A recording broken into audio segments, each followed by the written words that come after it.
ವಸತಿ ಪ್ರದೇಶಗಳಲ್ಲಿ ಕಾಣಿಸಿಕೊಳ್ಳುವ ಚಿರತೆಗಳನ್ನು ಸೆರೆ ಹಿಡಿಯಲ್ಪಟ್ಟ ಸಂದರ್ಭಗಳಲ್ಲಿ ಅವುಗಳ ಪುನರ್ವಸತಿಗಾಗಿ ಬನ್ನೇರುಘಟ್ಟದಲ್ಲಿ 5 ಕೋಟಿ ರುಗಳ ವೆಚ್ಚದಲ್ಲಿ ಚಿರತೆ ಪುನರ್ವಸತಿ ಕೇಂದ್ರವನ್ನು ಸ್ಥಾಪಿಸಲಾಗುವುದು.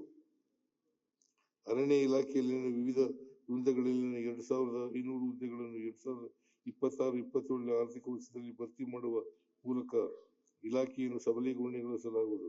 ಮೈಸೂರು ಮೃಗಾಲಯ ಹಾಗೂ ಬನ್ನೇರುಘಟ್ಟ ಉದ್ಯಾನವನ ಕಡೆಗೆ ಪ್ರವಾಸಿಗರನ್ನು ಆಕರ್ಷಿಸಲು ಹಾಗೂ ಪ್ರವಾಸಿಗರ ಅನುಕೂಲತೆಗಾಗಿ ಪಿಪಿಪಿ ಮಾದರಿಯಲ್ಲಿ ಪ್ರಕೃತಿ ನಿರೂಪಣಾ ಕೇಂದ್ರವನ್ನು ಸ್ಥಾಪನೆ ಮಾಡಲಾಗುವುದು.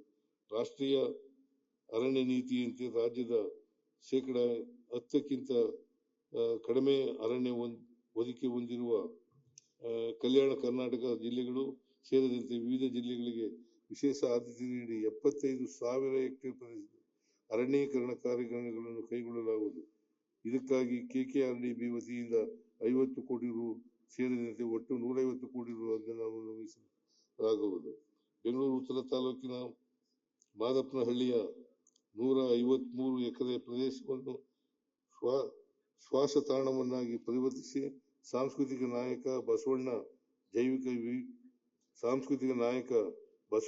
ಜೈವಿಕ ವೈವಿಧ್ಯ ಉದ್ಯಾನವನವನ್ನು ನಿರ್ಮಿಸಲಾಗುವುದು.